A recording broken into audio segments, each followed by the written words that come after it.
busy, noisy, crazy traffic. Thousands of trucks passing every day. This is our first impression.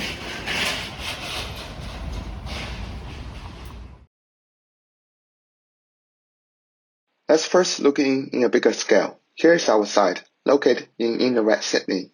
It sits next to Sydney Olympic Park between Sydney CBD and Parramatta. M4 motorway and A3 freeway are crossing over here. In the future, Sydney Metro and Light Rail Parramatta line also will passing around this site. Now let us zoom in to discover more site information.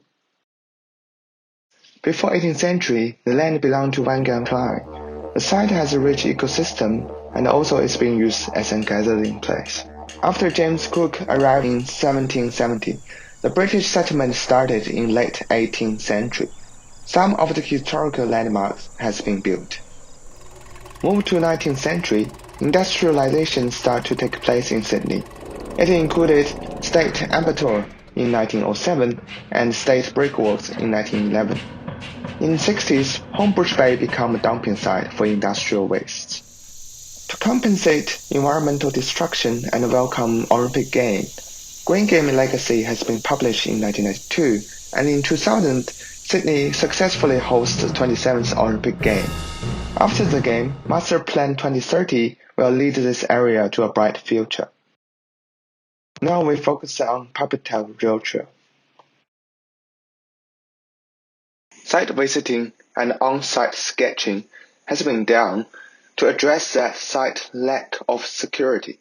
There are three main points to address this problem statement: the facade, traffic, and accessibility. Already the area seems to be more welcoming as we cross the industrial area and head towards Olympic Park. The analysis site is on Edwin Flank Avenue, seemingly the last vehicular barrier to reaching Olympic Park. The road itself provides a suitable crossing platform with public programs like cycling trails and wide footpaths for circulation. Overall, the condition of the road gives options to the individual to walk leisurely, exercise, and cycle. On the road, there are two bus stops, one which is sheltered, ensuring a comfortable wait for the bus, and one which leaves the individual exposed to the elements. Also, the tree line on either side of the road provide a nice amount of shading, shown in the sketch, capturing the soft lighting and shaded sidewalk. The road has clear signs and order, allowing for an easier and equal access for cyclists, cars, and people walking on the pavement. This is seen in this small clip as the cycler and the car are both provided with sufficient designated space.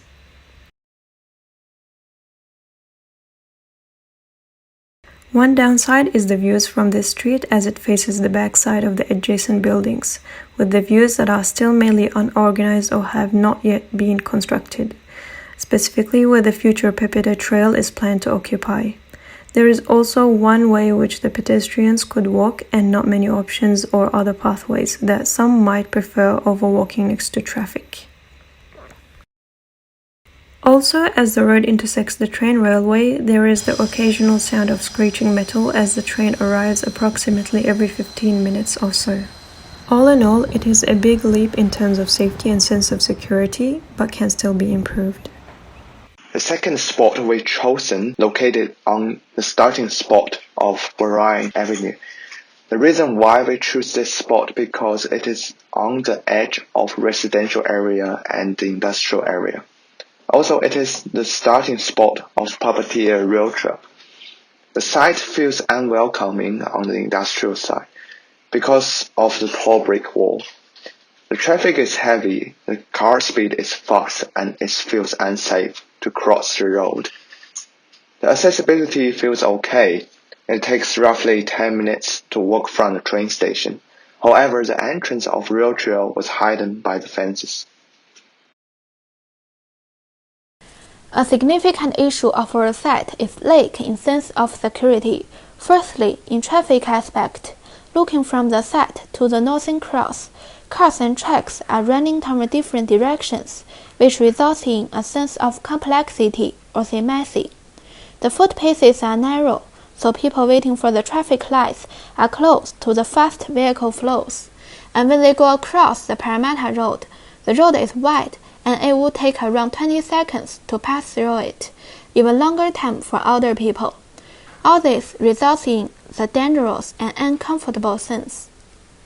Currently, the site is under construction. At the back, it is adjoined to a linear open space which belongs to an industrial building even behind. Staff of that institution walk around there talking, sometimes directing trucks to move in and out. So here is another messy, dangerous spot. Looking toward the other side of the street, there are a series of enclosed, coat-colored facades. This is frequently seen in this whole industrial area and could be seen as another significant source of lack in sense of security. People on the sidewalks would feel that they are emotionally refused from the building side, so they have to turn their faces to the traffic side, which is not good either. In larger context, we may find that even though the site is remotely connected to the Olympic Park and a large residential area, the motivation for people to access this site is not enough, and a sense of isolation appears, which becomes another source of lack in sense of security.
Our personal experience varied and reflect what we are interested in observing.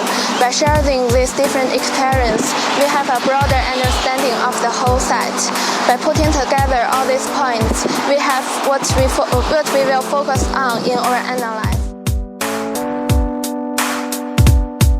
How we became a team, it sort of just happened, but then when we started to analyze the site and build up on each other's ideas, we just realized that we had a common interest in the public domain and their safety on site, and yeah.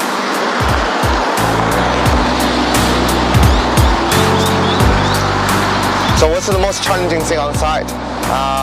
Well, first of all, the traffic is quite dangerous down here, and walking on site is pretty dangerous. But I think the most challenging thing is that to represent our feeling and diagramming them to show our feeling on site is pretty hard thing because we never done it before.